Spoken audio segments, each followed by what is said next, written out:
Okay, so if you've seen my previous video where I demonstrated the issue I was having with my Mavic Air 2, you'll know already about the problem, and you may want to just skip ahead.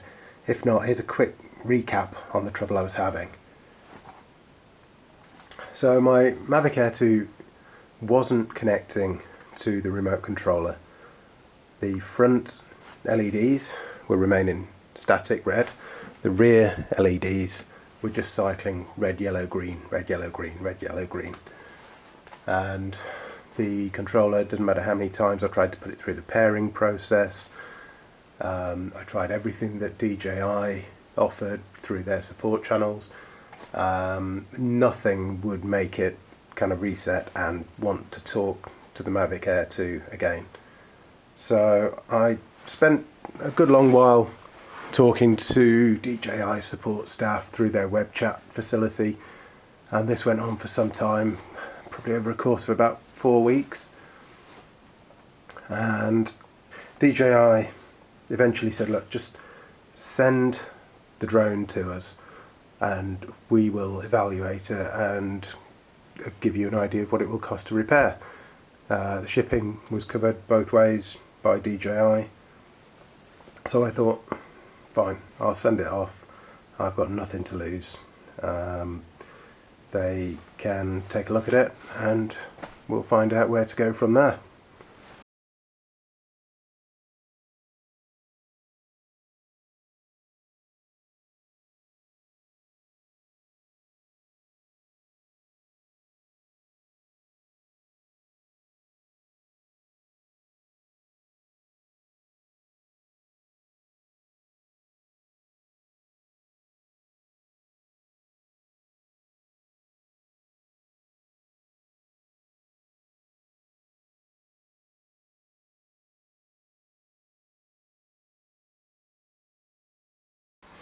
So I contacted DJI within a couple of days of the problem occurring, and I began a sort of long, slightly tedious series of web chats with their support staff, who were helpful. That despite their good English, there was still a level of misunderstanding between us. It was a little bit of a language barrier, and it was a bit frustrating just trying to clarify some of the finer points. But it wasn't the end of the world, and we managed to communicate effectively. I asked for their support and they tried to help me get my Air 2 connected again, but none of the solutions they offered worked for me. They asked me to make a video demonstrating the problem, so I did this, and that's the video that you may well have seen, the previous YouTube video that I made. At this point, DJI said it would probably need a repair and that I should send it back to their repair facility in the Netherlands. They checked my warranty, and it turned out that my warranty had expired around about the time that the fault had occurred. I didn't have any documentary evidence of the actual date where the problem had occurred, so I couldn't prove either way, but to me it seemed a little bit unfair for DJI to say this is out of warranty, even though it may only have been maybe a day or two after the warranty date had expired. You know, I always like to sort of play fair with people. I play fair with my customers, and generally give them the benefit of the doubt on various things, and so I just kind of hoped that DJI would see it that way as well. Initially, that wasn't to be the case. They said that I should send the drone back to them, and I really wanted to know what it was going to cost me before I sent it to them, but they couldn't say. What they did offer was to ship it both ways free of charge and do the evaluation for free, so I would know then what it would cost to repair, and I wasn't going to be out of pocket. It wouldn't have cost me anything to find out that information. So I sent it off, and within a couple of days they checked it out and they determined that it needed a new main board. The bad news was that it was going to cost me around €300 to repair. I guess that's around about sort of $300, 300 US dollars. That for me was a bitter pill to swallow. I really didn't want to spend €300 repairing the product. Again, with it being so close to the warranty date, I really thought that DJI may be able to offer me something here. So I sort of began negotiations with them. I began talking to them and asking them if there was any leeway on this at all. And they suggested that they might be able to offer me some sort of discount. So I asked to speak to a manager to see if they could help me out. DJI offered me a 15% sort of a goodwill gesture reduction on the cost of the repair. I pointed out that the product may have been in warranty on the date failed, although I had no documentary proof of that. It certainly was within a few days of the warranty expiring. That I'd only flown it for under 9 hours in total, that I'd never crashed it, and that I'd never knowingly flown it through any moisture.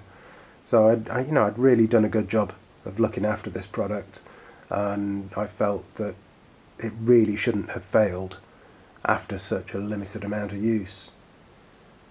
I also suggested that if one of my customers had had a situation with a product that I'd sold them, I would have been quite embarrassed, and I'd want to do everything that I could really to make that customer happy again. At this point, I was offered a repair for around about €200, so they'd taken off about €100 of the cost of the repair. And by this time, I was dealing with a really, really helpful manager at DJI, who really was very helpful and polite. I asked for more details of the specific fault, and I was still perplexed as to why the product had failed in the first place. Within a few hours, I got a response back from the DJI manager, and the tech that they'd spoken to had said that it was the RF chip that had failed, and that this had absolutely nothing to do with the firmware update as I'd thought it had been. The product, my Mavic Air 2, had failed immediately after I'd done the last firmware update, so I immediately drew a link between the firmware update and the product failure, but DJI were adamant that the firmware update had absolutely nothing to do with it at all. So at this point, I wanted to weigh up my options, and so I left it for a couple of days. I was thinking I would just break the Air 2 up for parts and sell them on eBay to try and recoup some of my money. I'd sort of sell the speed controllers or the arms or the camera and gimbal assembly. People are always sort of looking for those who've crashed their drones. I also thought that it would be a long time before I ever considered buying another DJI product. It just sort of left a bit of a bad taste in my mouth. I wasn't really happy with what they'd offered me. I thought they could have gone further, but such is life. Then, completely out of the blue, a few days later, I got a text message to say that UPS had a package for me that would be delivered in the next couple of days. I was confused. Had they just returned my drone unrepaired as they hadn't heard from me, or I didn't know what was going on. I checked my email and I saw that I had a new message from the manager that I'd been dealing with. The message said that on this occasion DJI had assessed my situation and decided to offer me a repair completely free of charge. Free of charge. I was utterly blown away. I couldn't believe it. I was so happy, and instantly my faith in DJI was restored again. I couldn't figure out quite why they'd chosen to offer me the free repair, but I didn't really want to question it. Was it that it had failed within or very close to the expiry date of the warranty? Was it something I'd said? Did DJI just feel the need to retain a happy customer? Did they identify a failing of their product and not want it to be so well publicised? I don't know, and I'll probably never know. All I do know is that in this case, DJI did right by me, and I'm delighted with the outcome. And I hope that if you have similar issues with your DJI products, you'll be as fortunate as I was. So, in all of my dealings, and this has been going on for nearly 2 months now, but in all of my dealings with DJI, I've started to realise that there are right ways and wrong ways of going about this sort of thing. And here are a few of my sort of top tips for dealing with any situation like this. I hope they help you. If it can get you on the road to getting your product repaired for either less than the full repair price or possibly even free of charge like I got, then brilliant. So number 1, remain calm, courteous and respectful in all your communications. Clearly and calmly point out the problem that you're having. Follow the support advice to the letter before escalating anything. You may be frustrated, but support staff are humans, so treat them as you would like to be treated. Number 2, if you feel you've reached the end of the road with the support staff, then ask to speak to a manager or a supervisor. Again, remain calm and respectful. Again, they're humans, they're trying to help you, that's their job, that's what they're paid for. So keep it courteous. Number 3, have as much information to hand as you can get your hands on. Research whether the issue you have is common. If it is, it may be something that the company doesn't want publicised. So they may offer a free or a substantially discounted repair in order to maintain goodwill with their customers. The more you know about the product and why it potentially failed, the better placed you'll be to negotiate if you're faced with a large repair bill. Number 4, be persistent. If you think you have valid grounds to argue your case, then stick with it. But always refer to tip number 1. Be polite and respectful.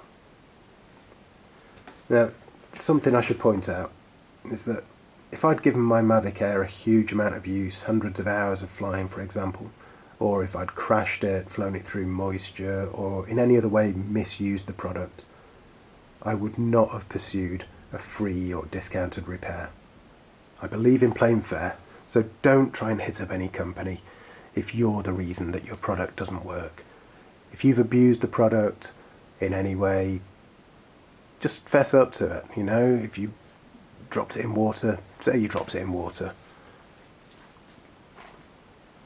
But just be honest about it, and I think it stands you a better chance of getting some sort of an outcome.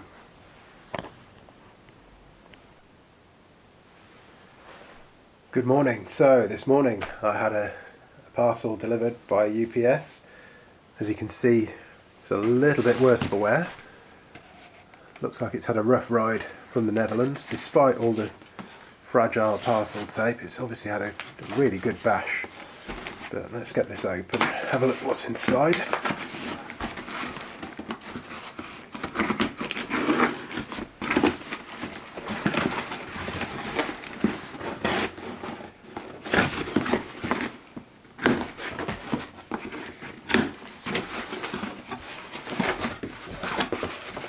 Okay.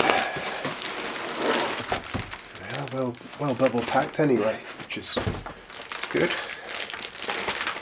considering what a rough ride it has had. Okay, here we go. Let's take this one out.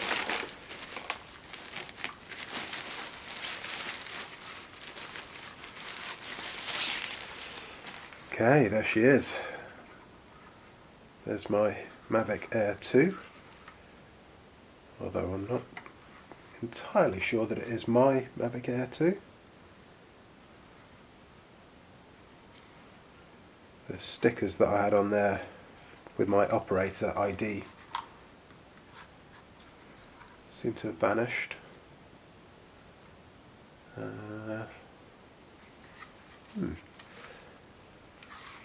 Yeah, I'm starting to wonder if they've actually replaced the whole machine. This does not... I don't know. Maybe it is mine, maybe it isn't. It has the same serial number on there, so I don't know. Maybe they put my serial number sticker onto a new product. Either way, if it works, I'm not overly concerned. So here's the remote. Oh, and my SD card, which I must have left in there. Let's see. Okay.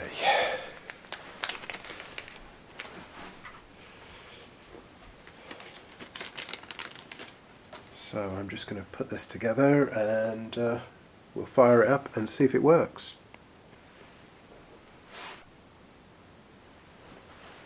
Okay, so the moment of truth.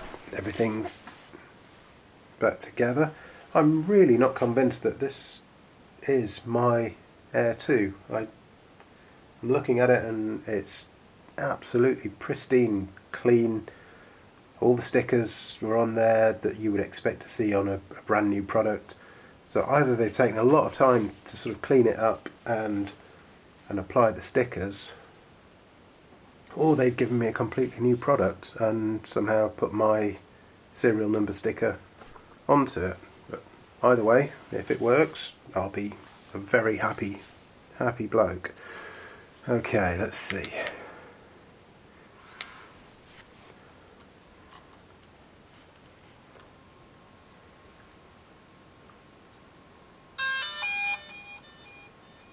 Okay, and on with the remote.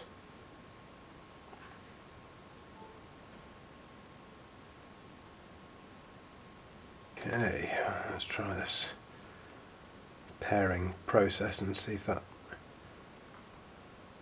gets us anywhere. Yeah, I rather hoped it would just fire up and connect first time, but it wasn't to be.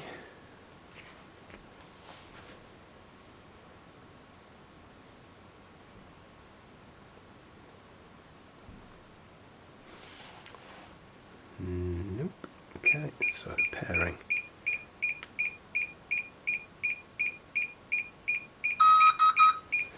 Okay, so now it's pairing. Oh, we have connection. We have a connection. Activate the device. So again, I'm wondering now if this is a completely new device, as DJI is asking me to activate this as though it were a new product. Device is restarting apparently.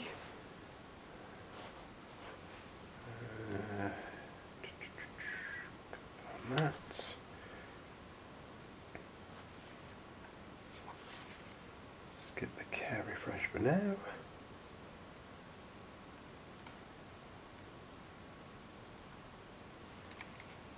Okay.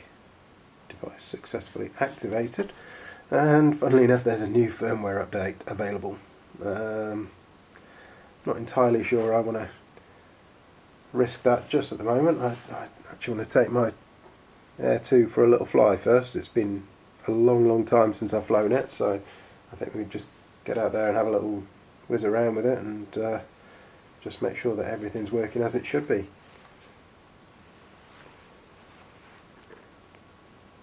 So if you've made it this far through the video, thanks for watching, thanks for sticking with me. I know it's been a long pretty well drawn out video. I hope you've got some good information from there. I hope you've got some good tips. Most of all, I hope that you don't ever have to go through this process. I hope that your drones just operate and work as they should, and that they remain faultless for years and years to come. Thanks again for watching, and if you like the video, please do give it a thumbs up. I'd really appreciate that. Take care, guys. Bye bye.